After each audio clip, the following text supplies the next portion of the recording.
6:24 a.m. this morning, Moscow time. It started exploding in Moscow. I'm not kidding you. Moscow was attacked. The Russian capital was attacked with drones. According to different sources, up to 30 of those drones. Every clip you see here is filmed today in Moscow. These are real footage of the drones flying above the residential areas. A lot of the drones were shot down and debris fell on the ground, damaging some houses, but some drones also exploded on the ground. Of course, Russian Ministry of Defense claims that 10 drones were sent and 10 drones were shot down, but we actually know that more were sent. Even from the videos you can count more drones than 10, up to 30 drones, out of which about half might have been shot down, other half reached the target, whichever it was. But the supposed shoot down rate of 50% or half of the drones out of 30 shows that Moscow air defense is much worse than Kievian air defense, because Kievian air defense is at the shoot down rate of 90%. For every 10 drones or missiles Russia sends into Kiev, 9 will be shot down and has been shot down. Here is the map of explosions. Some of the drones were recorded near Putin's residence and in the areas of Rublevsky and Ilinsky highways. These are the areas of the Moscow elite. All of Moscow heard those explosions. Most of the people saw the drones, saw the smoke, saw the anti-air fire. This war in Ukraine that was far away for a moment, for some hours, was brought right to their doorstep in Moscow. Andrei Kartapolov, head of the State Duma Defense Committee, commented on the drone attack to Moscow. We have a very large country and there's always a loophole where a drone can fly by, bypassing the areas where air defense systems are located. That is true. Russia is very large and it is impossible to cover all of the border. It is also impossible to cover all of the cities. I actually think only the bigger cities are covered. Unfortunately, the same case is in Ukraine. If you want to shoot drones or missiles into Ukraine is only able to cover cities and military objects, even not all of the military objects and cities, the most prioritized one. So it's not a problem to shoot it into the country, because Kiev cannot simply defend all of the Ukrainian border. Same goes to Russia. Podolyak, the advisor to Zelensky, has said that Ukraine has no direct connection to these attacks. So basically, Ukraine has denounced responsibility for these attacks. Of course, we know Ukrainians have the capability to do these attacks, but they didn't do it. Let me go into this with some analysis. I know a lot of people would say, oh, Ukrainians said they didn't do it. Well, they actually did. The thing is, Ukrainians are not gaining from this attack. Attack against Moscow with drones that really doesn't take out any military targets, military hardware, and some drones hitting civilian areas, residential buildings were hit. This is not good for Ukraine. I don't see Zelensky's government, Ukrainian military doing these attacks. They have been very capable of analyzing through their actions, seeing the outcomes before they happen, and the outcome of this, unfortunately, there's pluses and minuses. The pluses is the Moscow people, which are the wealthiest, most powerful people in Russia, will finally see this war, feel this war, and they cannot run away from it. They cannot be apathetic about it because it is affecting them, their homes, their airspace. The negative is that it's affecting them to join the Russian side in their mind. It unifies Moscow, unfortunately, against Ukraine. It unifies Moscow people, not against Putin, but against Ukraine. Because whether Ukraine did it or not, whoever did it, Muscovites feel that it was the Ukrainian attack. And it will unify their support for Putin, who will mobilize this attack against Ukraine. So this is in no way good for Ukraine, this attack. This is why I don't believe Ukrainians did it, and I can believe Podolyak saying that they didn't. Solovyov, the Russia's head propagandist, was really pissed about this attack, and he called for the razing down of the cities of Odessa and Kiev and Kharkiv with Russian drones. The thing is, Russia has been attacking Ukraine with these similar attacks for over a year, and now when this happens for the very first time in Moscow, he is pissed like that. I'm glad he got to feel what it feels like. I'm glad Moscow people got to feel what it feels like. Unfortunately, Putin has created an atmosphere in the country where whoever attacks Russian people, they will choose Putin's side. A lot of the Russians are apolitical. About 50-60 million have not chosen Putin's side. They're just quiet, they're just apolitical. If you attack their homes and their peace and their airspace, they're not forced to choose Putin's side, but they will.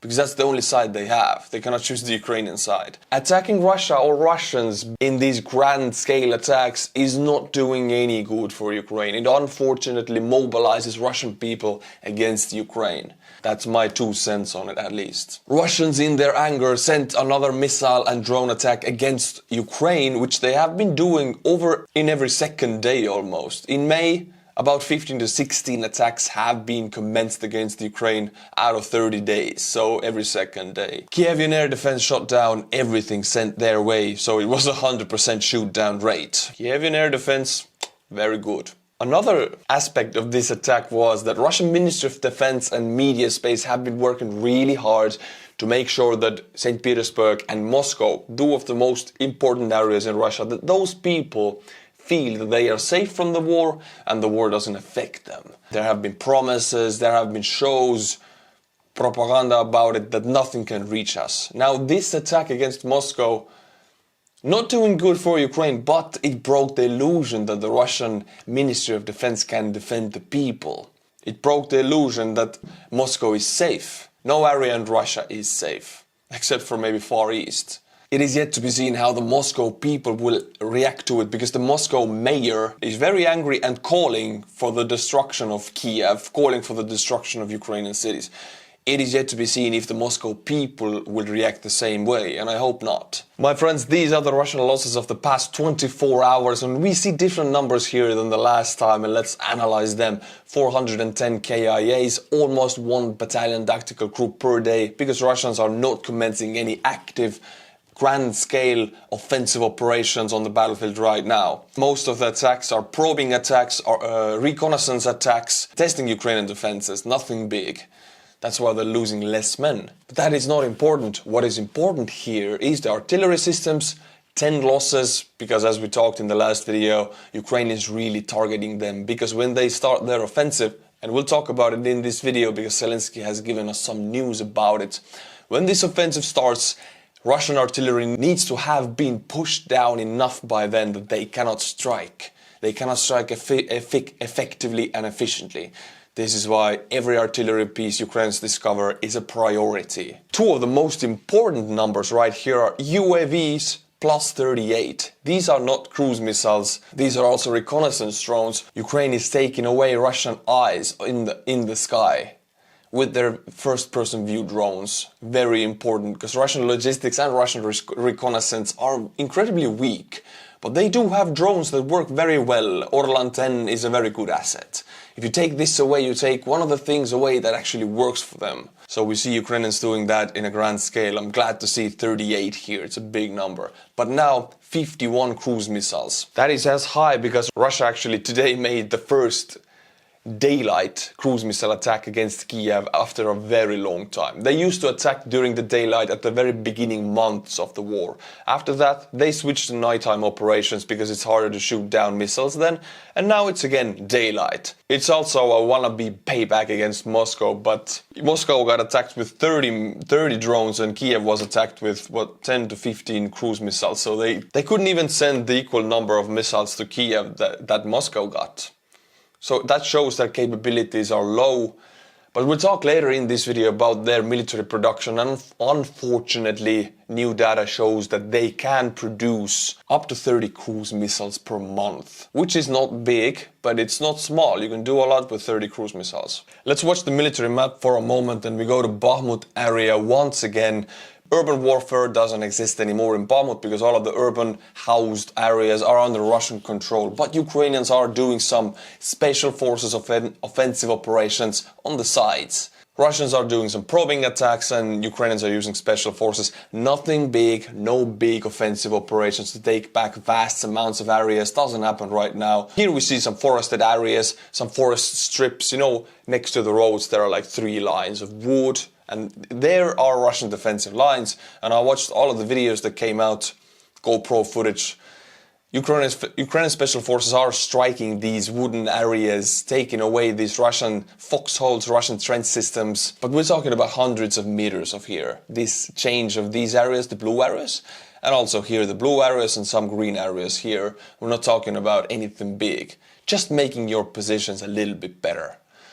Ukrainian forces have not yet reached the heights around Bakhmut, the heightened areas, the mountainous area, which is perfect to shoot into Bakhmut with artillery. If Ukraine wishes to conduct offensive operations deeper into enemy territory, the first thing they have to do is take these heightened grounds to be able to use their artillery more precise and more effectively. I think we'll be seeing that in the future. As of now, it's only special forces and few hundred meters. Zelensky has said this: "We have approved the dates for the start of the movement of our troops. The decisions have been made. I thank the brigades that prepared for this." Official statement from Zelensky. There was a gathering of the Security Council of Ukraine and they put together the logistics, the dates of when the counteroffensive is beginning. So for us, for the world, for the military bloggers and the viewers, they want to let us know that there is one specific date and a specific plan which has been agreed upon in the Ukrainian leadership. It exists. Of course, nobody knows where, when, how, what will be attacked. We can only speculate. But knowing that it exists, this does something with the Russian mindset. They know it's coming. They will be waiting for it with fear. I would love to say Saint HIMARS visited Mariupol yesterday, but I cannot because HIMARS doesn't reach Mariupol. But somebody went to Mariupol. Russians were smoking extremely carelessly in their barracks in Mariupol last night. Okay, I'm gonna say it. It was Storm Shadow. Saint Storm Shadow, however you wanna call it. This is a footage of the explosion. It went boom boom on a very grand scale. There are reports of 100+ KIAs of this strike and hundreds, I'm saying hundreds of wounded soldiers. Yes, soldiers, because a Russian barracks was hit. It was a recreation center that was converted into Russian barracks for troops. It was filled to the brink with those troops when the Storm Shadow missiles went knocking on the door. Also, we have a geolocation of this video showing us exactly where the explosion happened and what facility was it. By the time of making this video, there has been confirmed 100+ KIAs and up to 400 wounded, hospitalized. And these are soldiers. We're talking about 500 soldiers taken out of action, almost one battalion tactical group taken out with one Storm Shadow attack. This shows us how effective is this Storm Shadow. Huge explosion, 100% effectiveness of hitting the target. They're extremely precise. Communication station was destroyed. A 5-story building accommodating Russian troops completely demolished. These attacks wreak havoc among the Russian lines in the rear and in the mindset, because they know nothing is safe. They're really afraid of Storm Shadow. By far, Ukrainians have reported that Storm Shadow has had the success rate of 100%. It has never missed. So it truly is a very good weapon. The only bad thing about this weapon is the cost. 2 million per piece. That is too expensive for any long-term engagement. But as for now, thank you United Kingdom for giving Ukraine such capabilities. Let's go back to the drone strikes in Moscow. And I know you want to hear what Prigozhin thought about them, because who doesn't? Let's watch. Твари вонючие! Вы что творите? Вы скоты! Отрывайте свои сраки из кабинета! Okay, he's not talking about the Ukrainians. He's talking about the Ministry of Defense of Russia and the Russian anti-air forces. What a mad lad. В которых вас посадили защищать эту страну. Вы являетесь министерством... Some of the people have commented that I should read the subtitles, because some of the people are watching these videos in the car and you can listen to my voice, but when I react to something you cannot understand even though they have subtitles. So I'm gonna do it. You're the Ministry of Defense, you haven't done anything to advance. Обороны! Вы не сделали ни хера для того, чтобы наступать. Какого хуя вы допускаете? Why the hell would you allow these drones to fly into Moscow? And you can tell Prigozhin is extremely salty. He's right. I mean, Russians have up to 7,000 S-300 anti-air missiles. We're talking about single missiles. That's a lot of them. They have a lot of these systems. They have also the S-400. And Moscow should be the most well air-defended city in the European plain. But it isn't. It's Kiev. Out of 30 drones, 15 reached their target, whichever it was, in Moscow, which means that Moscow air defense has big holes in it. And these drones, from the videos you saw, they're slow, they're big, and they're loud. And Moscow wasn't able to shoot them down. So Prigozhin's criticism is well on point here. Moscow air defense sucks. Эти прилета этих беспилотников в Москву, то что они на рубль... Reading subtitles. If they fly to your house in Rublevka, screw it, Let your houses burn. Oh my god, he's salty. This dude is passionate. Looking forward to see him in Hague. Лёгку летят к вам домой. Да и хрен-то с ним, пускай ваши дома полыхают. А что людям обычным делать, когда в их окна врезаются?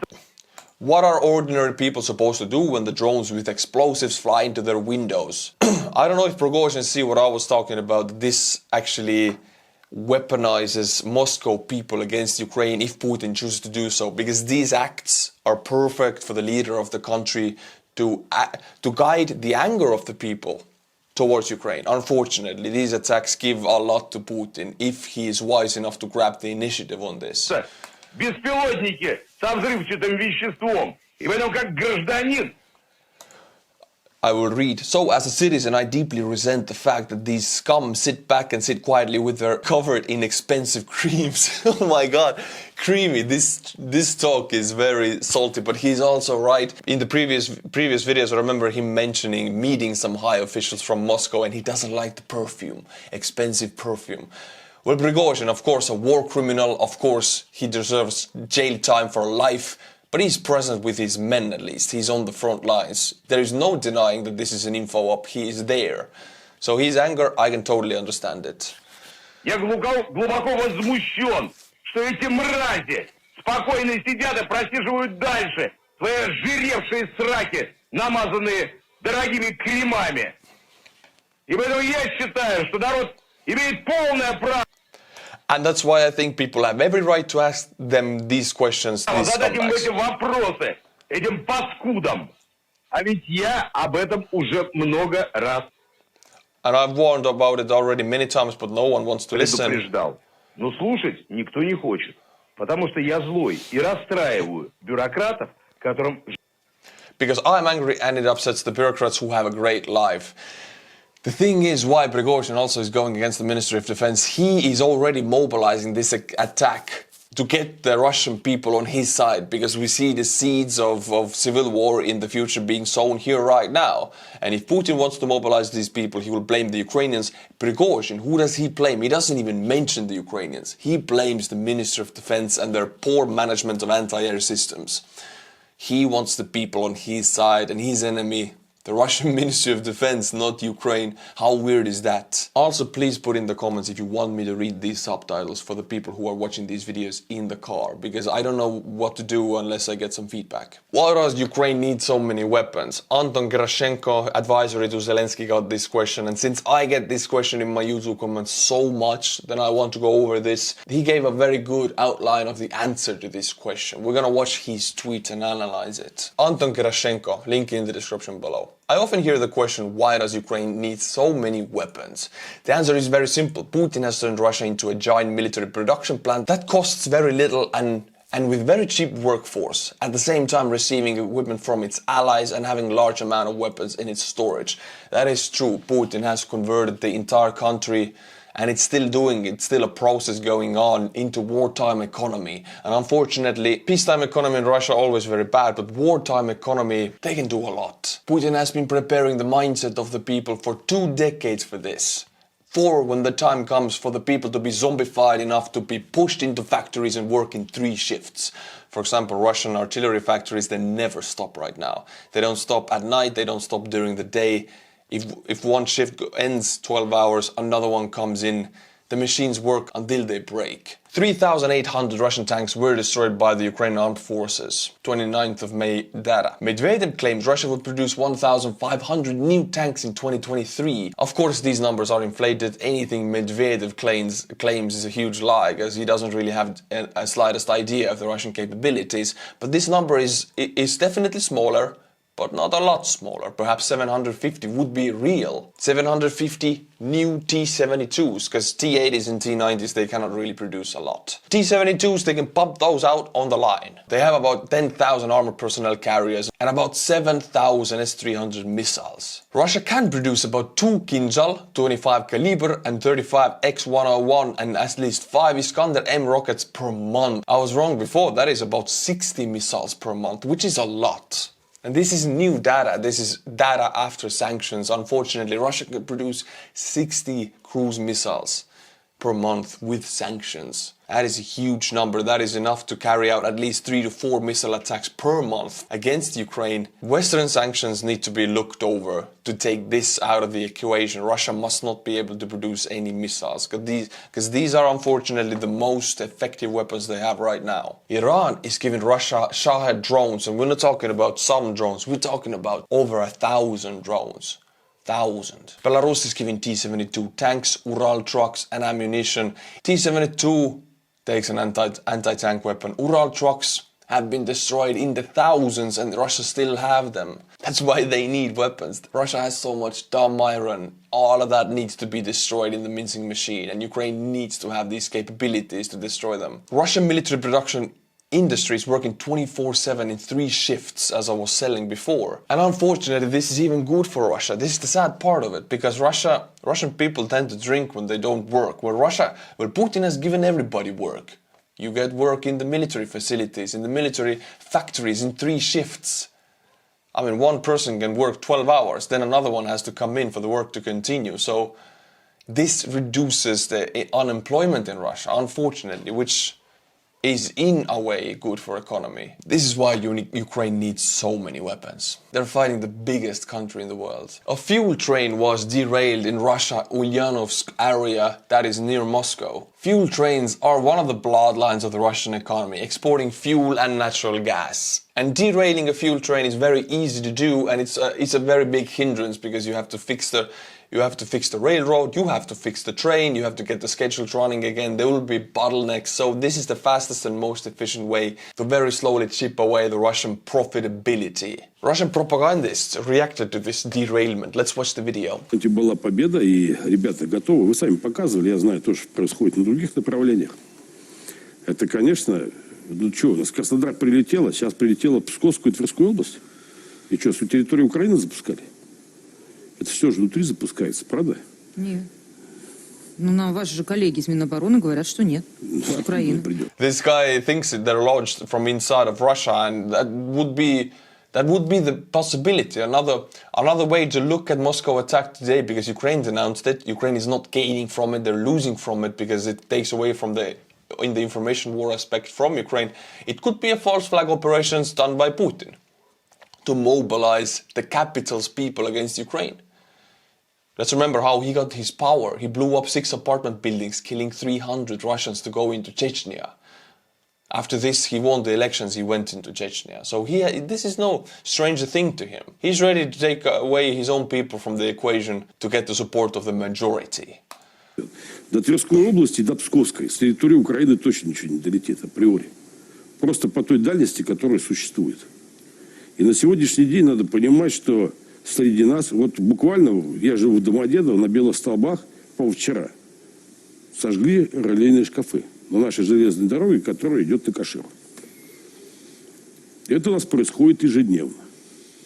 И когда мы сегодня говорим, что борьба идет с Украиной, сегодня формат уже переходит немножко другой. Also, I'm not reading the subtitles right now, but please put it in the comments if you really want me to read these subtitles out loud. It will make these videos a bit longer, but if you really need it, I will do it. И здесь 2 момента. Первое, убрать всю эту шваль внутри самой страны, которая сегодня уже от каких-то лозунгов и заявлений перешла к прямым действиям по нанесению ущерба нашей инфраструктуре. Удары почему были? По нефтеперекачивающим станциям и по нашей железнодорожной инфраструктуре. А как известно, для России железная дорога это... And as it is known for Russia, railroads are blood and vessels which connect it. It is. You damage the railroads in Russia, you damage Russia as a one entity. Russia is connected by railroads. Their profits of the country come from the railroads.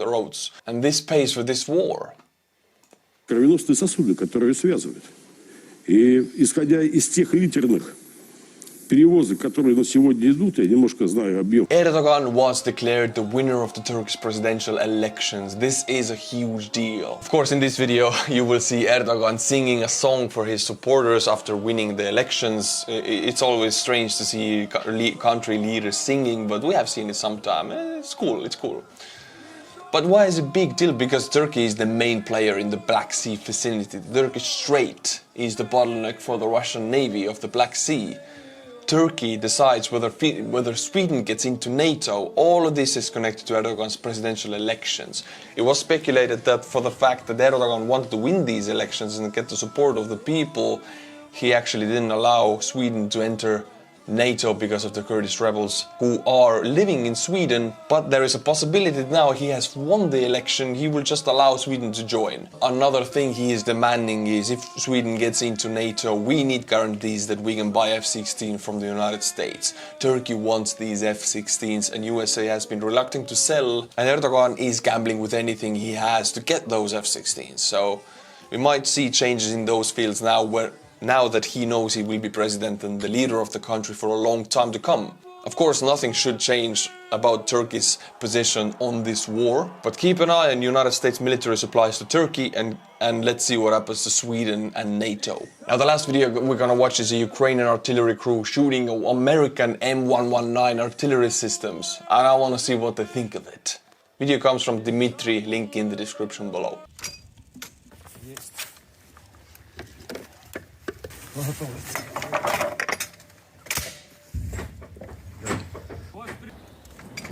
Виконуємо бойові завдання, підтримуємо нашу піхоту, стримуємо бажання орків йти вперед.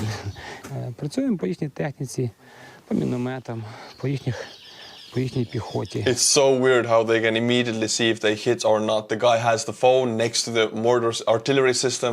If they hit, he can immediately see, make the corrections. This is why Ukrainian artillery is so precise.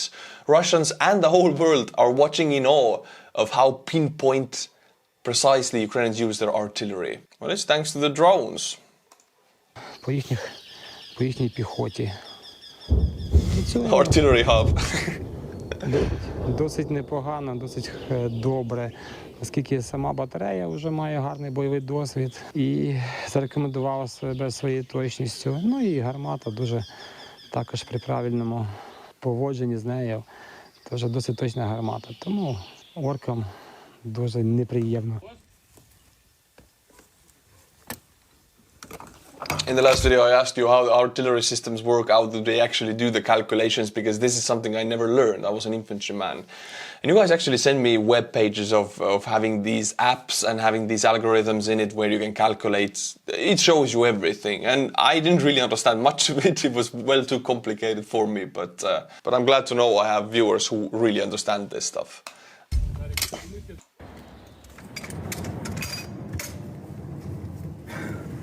Від артилерії це збережена кров піхоти. Так що чим можемо, тим допомагаємо максимально ефективно, максимально швидко.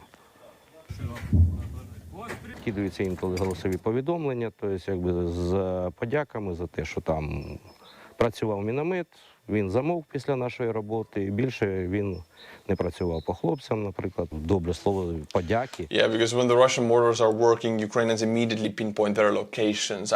After Russians use any kind of artillery close 10 clicks or closer to the front line, Ukrainians have the electronic warfare capabilities to pinpoint, locate where these bangs are happening on the battlefield. Where are the barrels? And they will be shooting. In a few minutes, the coordinates will be forwarded to the artillery crews and they will be shooting back. So Russians have two options: to shoot and move their artillery immediately, or not to shoot at all. So this is why these artillery crews are taking away Russian artillery capabilities very effectively. My friends, I have some updates on my merch store, estoniansoldier.com. You can go and check it out. I'm not going to say what I have there, but it's a surprise. If you go, you will see. Go and have fun. All right, time for some Patreon names butchering. In the last video, I was a bit sad because I didn't have any new patrons. Well, now I do. You guys went crazy. Plug your ears. Be ready, you will lose your hearing because I'm gonna butcher some names. Remember, tier 10 and above, and I'll be killing your name with my pronunciation. Jono, Philip C. Petrie, Marcos Prado, Hudson Luque, Edward Di Lorenzo. Thank you to these 5 weird names for supporting the channel. I appreciate it. If you want news about this war 3 times a day, my Twitter account is in the description below. Very compact and most important news only. Also, I have Instagram where I post photos that I cannot post anything else. No, it's not OnlyFans, but it's gun content, for example. And as always, my friends, until my next video, Slava Ukraini.